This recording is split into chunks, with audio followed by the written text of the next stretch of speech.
Hello guys, welcome to another video. The topic of this video is Portugal in the year of 2024. Should you still consider Portugal as an option if you're an expat? And before we start the usual talk, if you want to travel, move, or invest abroad, hit the like button, check our other videos. We have plenty of videos about Portugal and other countries. And obviously, subscribe. So let's start. If you've been considering making the picturesque landscapes, rich culture, and vibrant lifestyle of Portugal your new home, there are some important updates you need to know about, and most of them I'm not really sure you like them, but you definitely should know about them. Over the past years, significant changes have occurred, from alterations in the Golden Visa program to shifts in the cost of living. In this video, we'll explore these changes and help you navigate whether Portugal is still the ideal destination for you or if you should consider other options. At the end of the video, we will talk about them. Stay tuned to discover who should still make the leap to Portugal or who might want to explore different horizons. Portugal has emerged as a shining star among expat destinations, drawing individuals from all over the world. What made this European gem particularly enticing was its D7 program, known for its relative low financial requirements for non-EU citizens, making it easier for them to call Portugal home. Moreover, Portugal's reputation was bolstered by its affordable cost of living, making it a magnet for those seeking a more budget-friendly yet high-quality lifestyle. So in Portugal, basically, you could have this European lifestyle with a cost of living compared to countries in Latin America, for example. However, as we'll delve into the present day, it is crucial to acknowledge that Portugal has undergone a significant transformation, unfortunately for the worse. It is no longer the same place that initially attracted hordes of foreigners from EU countries and beyond. So how's the situation in Portugal in 2024? I'll now list what aspects that have changed in Portugal and the ones that haven't changed, so you can hopefully understand and determine whether the country is still a good option for your needs. We will start with the cost of living.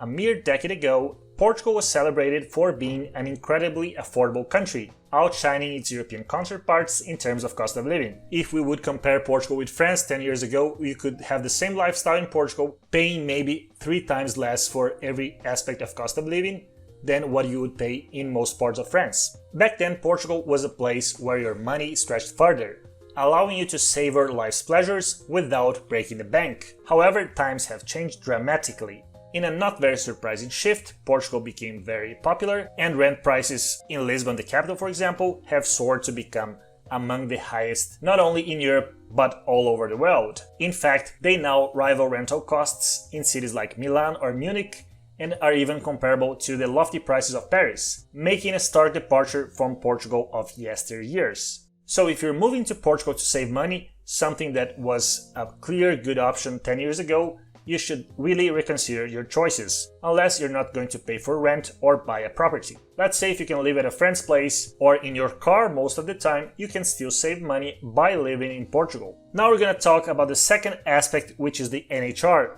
the Portuguese Non-Habitual Residence Program, which was a great tax break for people moving from a different country to Portugal without having previously lived in the country. This initiative, introduced a few years ago, granted substantial tax breaks to retirees and digital nomads, making Portugal a standout choice for those wanting to optimize their financial situation. However, the landscape has evolved since then.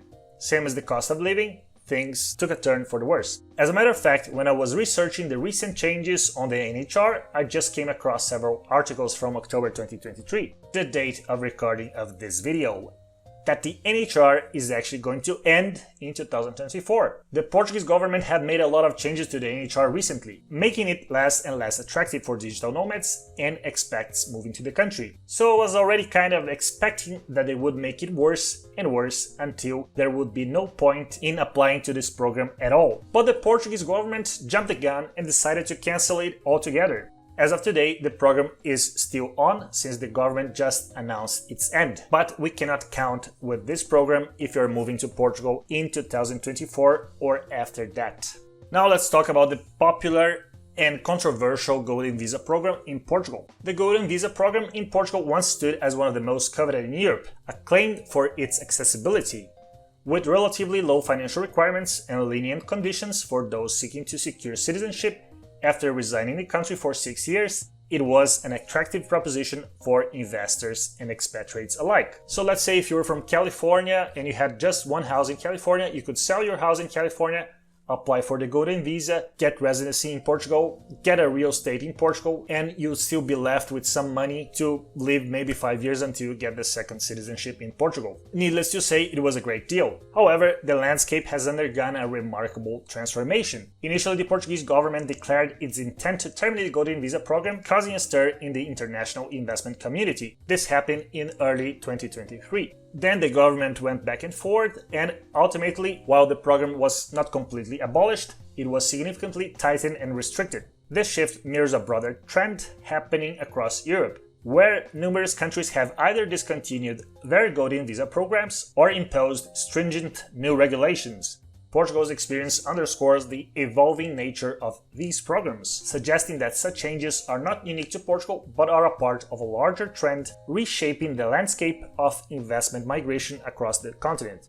We can also mention, for example, Ireland, that also cancelled their golden visa program this year. Then we can also mention Malta, which have an extremely easy path to citizenship and in the past years also got more restrictions. So the Portuguese golden visa is still there, but virtually unaffordable for most people.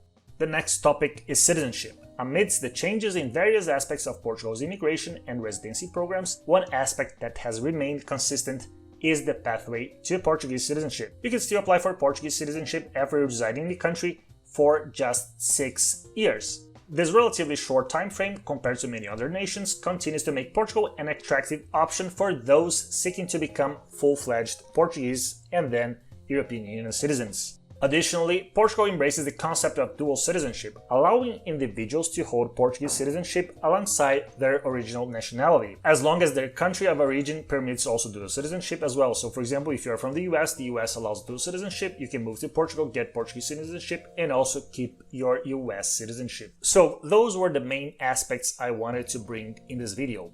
And now that we know that Portugal is changing for the worse for most expats who are considering moving to the country, we will then talk about how all of this will impact different classes of citizens that are still considering moving to Portugal. And finally, my personal opinion on whether Portugal is still a viable idea for each one of these situations, also considering other alternatives that might be cheaper or more attractive depending on your situation. We will start with retirees. Portugal continues to shine as an enticing choice for retirees, catering to both European Union residents and those from outside the EU, especially those who can leverage the D7 visa program. As I have mentioned in this video and in many other videos, with its low financial requirements and the promise of a serene and vibrant lifestyle, Portugal remains an option for those seeking an enjoyable retirement destination, which was once much more affordable but still is enjoyable. The Portuguese lifestyle is obviously a great option in Europe. The climate is much better than most countries in Europe. The healthcare is also pretty good,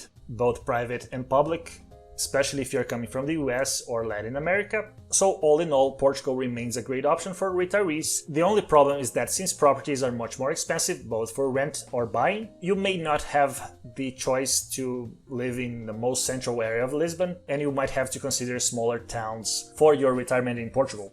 Second class of citizens, digital nomads. In 2024, Portugal might not be the ideal destination for digital nomads due to several factors that we have discussed already in this video. The discontinuation of the NHR program is probably the main point here. Since Portugal is already not a cheap place and also you will not have tax benefits, I see very little advantages for digital nomads which would like to move to Portugal and have the country as a base. You can have a similar lifestyle in countries like Albania, for example, or even in Montenegro, Turkey, and spend much less. Even Spain is now more affordable than Portugal when we count for real estate prices. So coming as a digital nomad, Portugal definitely not at the top of my list for the next year, 2024.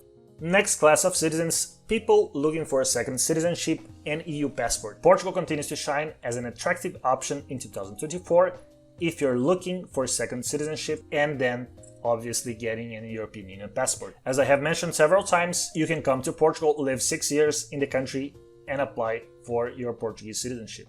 Once again, dual citizenship is a reality in Portugal, and this is definitely one of the easiest and shortest paths if you're a non-EU citizen and you want to move to Europe and get your European Union citizenship. Okay, now the last part of this video, alternatives to Portugal in 2024. It is actually very easy to say that Portugal is not the same country as it used to be before, but not providing a solution would leave the video in a kind of depressive note. So here are some alternatives to Portugal if you are in one of these situations in which Portugal is already not that attractive for your needs. For those prioritizing affordability, destinations like Albania, I have mentioned it before, and even Argentina stand out significantly as cheaper alternatives. Albania offers a charming Mediterranean experience at a fraction of the cost, while Argentina boasts a diverse culture and stunning landscapes at an extremely budget-friendly situation. Montenegro, on the other hand, presents a less overrun option by over-tourism, allowing for a more tranquil experience along the Adriatic coast. Also, Spain, that I have mentioned before in the video, is now cheaper than Portugal when we account for real estate prices in most parts of the country. It is actually an absurd to witness this situation where it can be cheaper to live in a town close to Madrid than it is in most areas close to Lisbon, even if the salary in Portugal is still much lower than Spain.